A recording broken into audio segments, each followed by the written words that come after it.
for today's video, pupunta kami ng Lucban, Quezon. At time check, 12 na ng gabi. Uy, gago, may pusa. So ganito pala sarap magbiyahe ng gabi. Walang ka-traffic, walang kasabay na mga ibang sasakyan. Tapos meron kang free will na mag-banking dito. Pero siyempre, mag-iingat lang din. At medyo kurbado yung daan dito. Bali yan, dito pa lang kami sa Antipolo. So malayo pa yung lalakbayin namin. Ang gago, wala pa ng headlights sa road. Hirap makita niya. Hindi lang pa naman ang mga dinadaanan namin. Ang ganda, nakalinya kami oh. Pero mas maganda to kung medyo maliwanag yung kalsada. Tapos kita sila lahat sa camera ko. So, ewan ko, astig siguro eh. Kaya wala eh. Madilim ang daan dito guys. Totoo na, wala na makita dito. Hindi dilim. Oh, tapos hindi sila sa dulo. Ang bilis. Kaya kailangan ka din magbandali. Hina na yung headlight ko. Bad trip.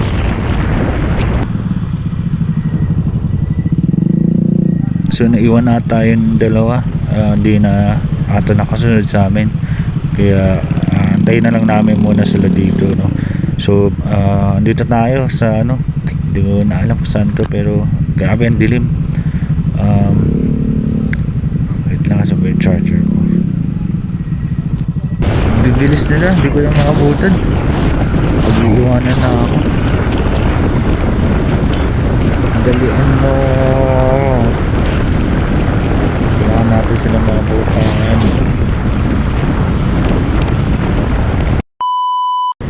Nawala sila, hindi ko na nakabutan. Dilim dito, pare ko. Ay, gabi. Parang angkas na ako sa likod eh. Tsaka lamig. Yun, buti na namin sasakyan sa dulo ko. Kaya akala ko mag-isa na lang ako. Saan na kaya yung mga yun? Dapat pala di na ako mataw eh. Dapat sumabay na lang ako sa mga kasama ko sa likod kanina. Kaya dapat ayun, laking bagay din talaga pag mayroon kang intercom. Kaya lang halos lahat kami wala. Uy, gabi malubak dito. Mas konti ingat.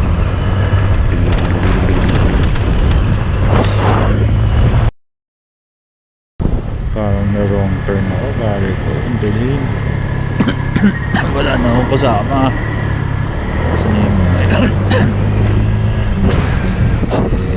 parang mag-isa na lang ako dito sa kalsada, pare ko. Ayoko na maminto kasi sobrang dilim.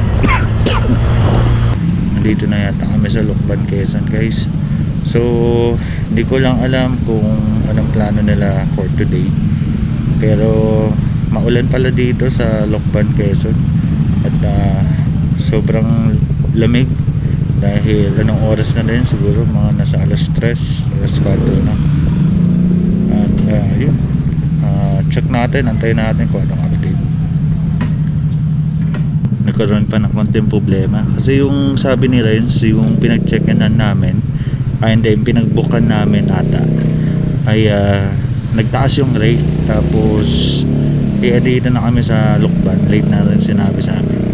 Kaya sila Jeff ay naghanap ng ng alternative na pagtutuloyan namin.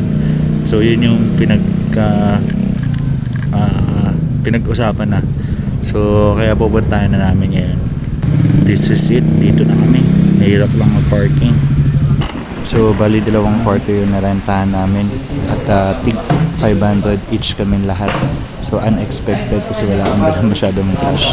So yung unang kwarto, 2 kama lang yung nakita ko. Bali, check ko naman yung pangalawa kung anong itsura at kung saan talaga ako matutulog. So dito sa pangalawang kwarto merong 3 kama. Walang tatabi sa akin. Wala. Mali yun. Baka dito na ako mag-stay. Inuman time. Mga lasenggero. Mag-vlog ka na lang. Ay, sir. Good morning guys. Kakain muna kami ng pares. Mga kuya vlogger, oh. Kuya vlogger. Vlogger dito mga to eh. Mga vlogger to eh. Ano yung... Ayos yan. Anong channel mo? Grabe, probinsya na dito. Sarap ng hangin dito sa Lokban, talagang sariwa at malayo yung pollution.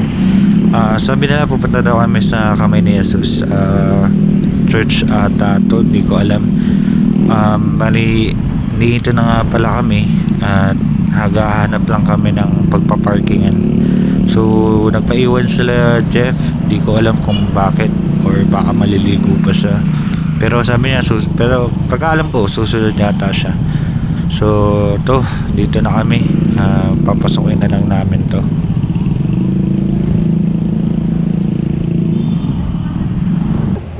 Oh! Snapchat eh. Masalakan ng talaga. Oh. Takbo. Ano to? Ano to? Ano yan? Hey. Doon. Kamay ni Alam mo sa Jesus. ganito. Para pala tong mansion, ano? Try mag-selfie ka dun, oh. Aakyat na natin yan.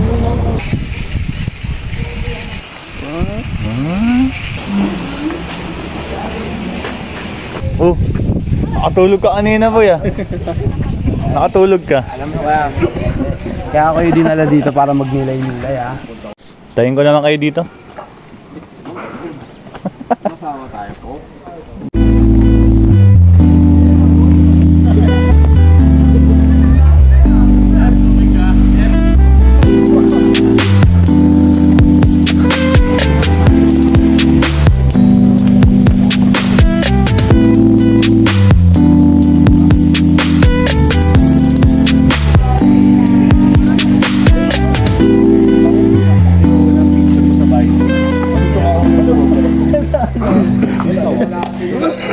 Next stop, Bang Bang.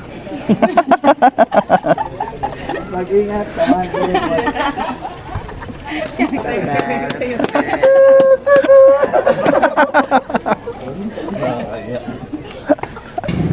What's up guys? Andito kami ngayon sa SLSU. Masarap pagkain dito sa GMP Modaw. Murang-mura na, sulit pa.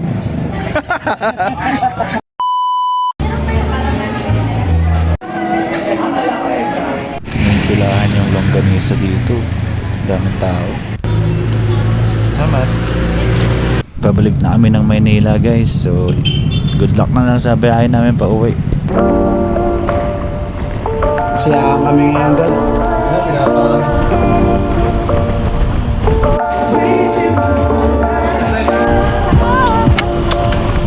Pag lumiwanag yung paligid mo, huwag ka sasama.